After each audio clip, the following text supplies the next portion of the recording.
कभी कभी वाकया सुनते हुए ऐसा लगता है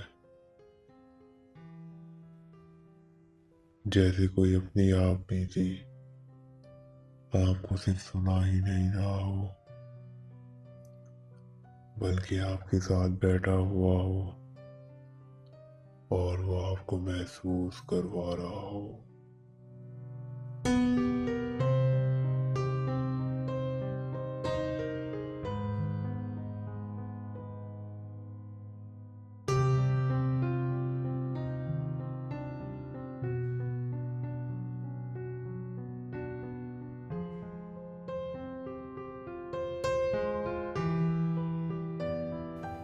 जैसे उसे पता हो कि इस वक्त आप अकेले हो, आप गाड़ी चला रहे हो या रूम की लाइट बंद है, और शायद इसीलिए ये कहानी इस वक्त सुननी चाहिए।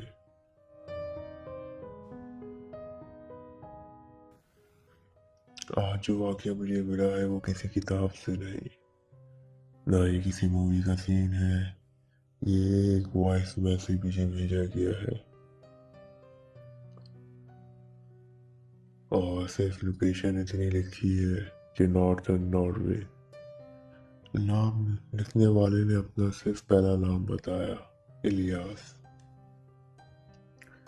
इलियास साहब जो कि कोस्टल टाउन में रहते थे, वो बताते हैं वहाँ रात बहुत लंबी होती है, कभी कभी 18 घंटे तक सूरज निकलता ही नहीं।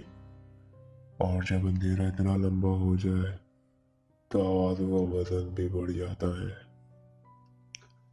इलियास साहब का काम एक नाइट फेरी चलाना था, और वो फेरी भी छोटी सी थी जो कि सुनसान पोर्ट के दरमियान चलती थी।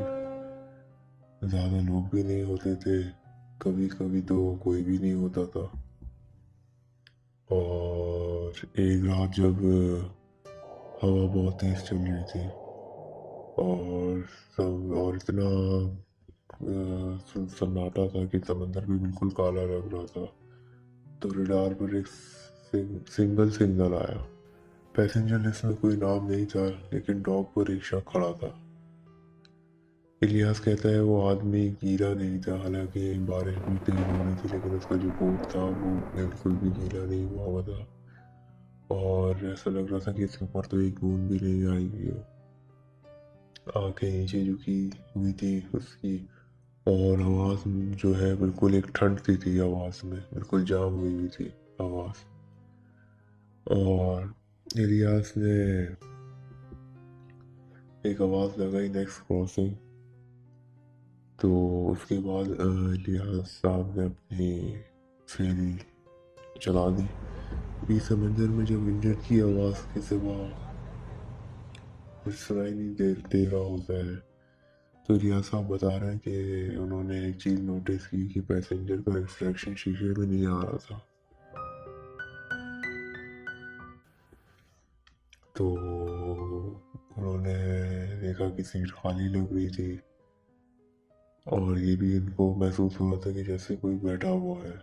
और रेडियो अचानक से क्रैकल शुरू हो गया, जो कि वहाँ पे जो उनके जो फेरी में जो एफएम चैनल लगा हुआ था, उस पर बार बार एक ही लाइन चल रही थी, don't stop, don't run back. Ilyas साहब ने अपना रेडियो बंद कर दिया और पैसेंजर की तरफ, जो कि से देखिए पैसेंजर बैठा हुआ था, तो उसकी तरफ देखा। और इलियास साहब ने रेडियो बंद कर दिया। पैसेंजर जो बैठा हुआ था, जो कि इकलौता पैसेंजर था क्रूज में, उसने पहली दफ़ा जब इलियास साहब की तरफ देखा तो वो कहने लगा कि तुम मुझे पहचान नहीं सकते, लेकिन मैं यहाँ पहले भी आया हूँ। इलियास का दिल जोरों से धड़कने लगा। उसने एक तो फेरी जो थी वो भी समंदर में, और ऊपर से ये जो है पैसेंजर। इलियास साहब कहने लगे कि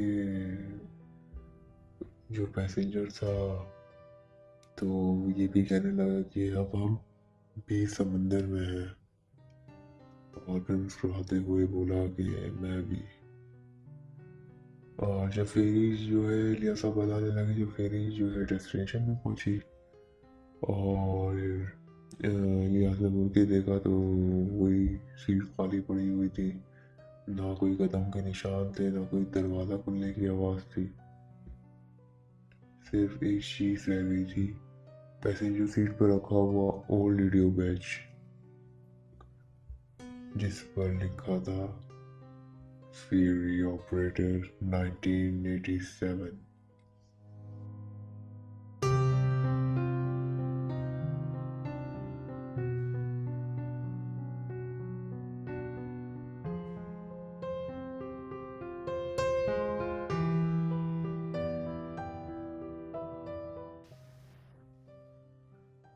बाद में जो है इलियास साहब बताते हैं कि उनको पता चला कि 1987 में इस रूट पर एक फेरी ऑपरेटर हुआ करता था जो समंदर में डूब गया था। लाश उसकी जो है वो कभी भी नहीं मिली।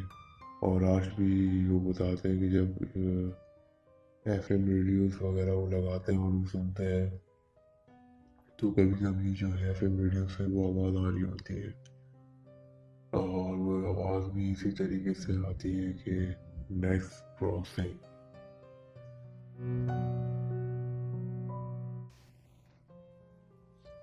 कुछ सफर मंजिल पर ख़त्म नहीं होते, वो सिर्फ अगले पैसेंजर का इंतज़ार करते हैं। अस्सलाम वालेकुम, मेरा नाम है काकर और आप देख रहे हैं काकर मिस्ट्री टेल्स। ये वाक़या हमारे इलियास नामी एक शख्स ने पोस्टल नॉर्वे से भेजा, और जो कि वो एक फेरी ऑपरेटर थे। और उन्होंने अपनी आपबीती बताई कि वो किस तरीके से एक पैसेंजर के साथ उनका वो हुआ, अपना कांटेक्ट हुआ एक तरीके से कि वो पैसेंजर बहुत ही अलग था सब में से। जो उन्होंने आज तक अपनी ज़िंदगी में ऐसा बंदा नहीं देखा था कि जो बारिश भी हो रही हो और वो भीगा हुआ नहीं हो। और एक अजीब ही उनकी एक कैफियत थी। और वो कहते हैं कि मुझे 100% श्योर था कि वो कोई इंसान नहीं था। वो अलग उनका एक एक्सपीरियंस रहा। वो काफ़ी डरे भी इस चीज़ से। और वो बताते हैं कि जब वो घर गए तो तो 2 हफ्ते तक तो वो बिल्कुल बुखार में ही रहे। उनकी हालत ही बहुत बुरी हुई हुई थी। सोचें, आप भी किसी जगह जा रहे हो और कोई पैसेंजर आपकी गाड़ी में, आपकी शिप पे, आपकी बाइक पे बैठा हुआ हो और अचानक किसी सन्नाटे से आपका गुजर हो और वो गायब हो जाए। और फिर जब आप देखें रोक कर तो आपके पीछे कोई भी ना हो, तो फिर आपकी हालत कैसी होगी।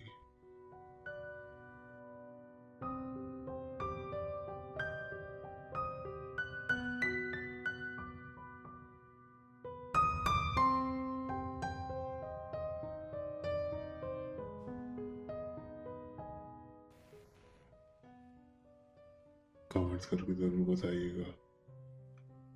वाकई पसंद आया तो वीडियो को लाइक करें, चैनल को सब्सक्राइब करें। अगली वीडियो में फिर हाजिर होता हूँ, तब तक के लिए दीजिए इजाज़त। अल्लाह हाफिज़ और आसिर।